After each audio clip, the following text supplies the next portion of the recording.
In heaven, there's a balance with two scales. On one side are stones, and the other are pearls. This world is composed of stones and pearls.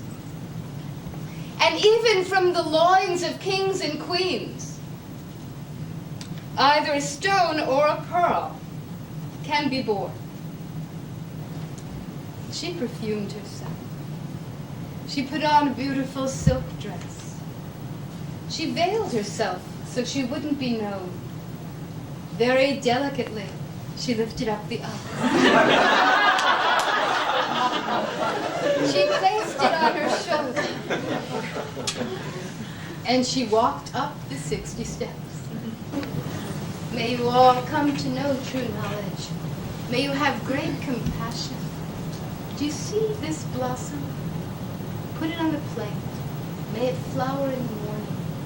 The words of the storyteller are symbolic. Night becomes like day, day becomes like night. May you all meet your beloved. May you have many sheep and no stables. May your eyes always shine.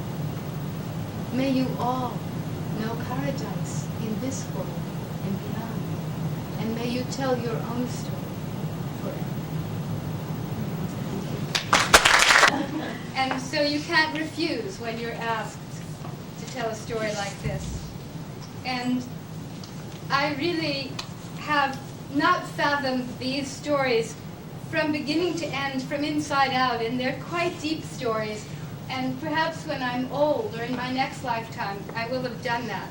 But I did the best that I could, and Nizami's writing is so extraordinary that any errors that were made were really mine. And so I hope that you'll seek out these stories, because it's rare to find this kind of tale in our world. And a story like this is never old, because the path toward inner awakening is always fresh.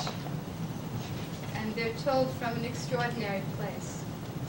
And I really want to thank the Near East Department for sponsoring all of us here for this feast of stories.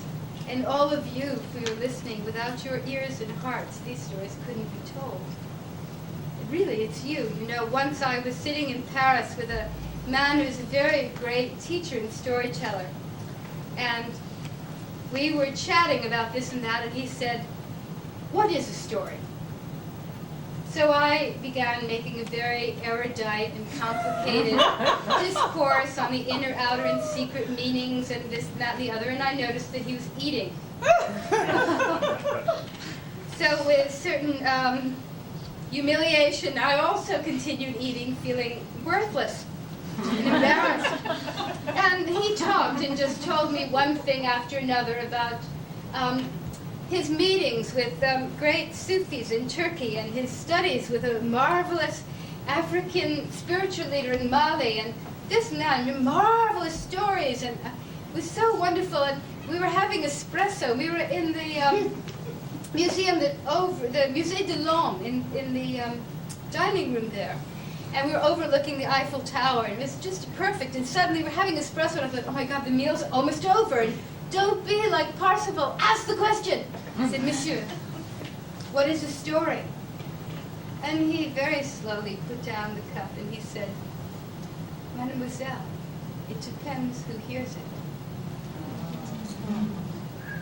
So to all of you, good night.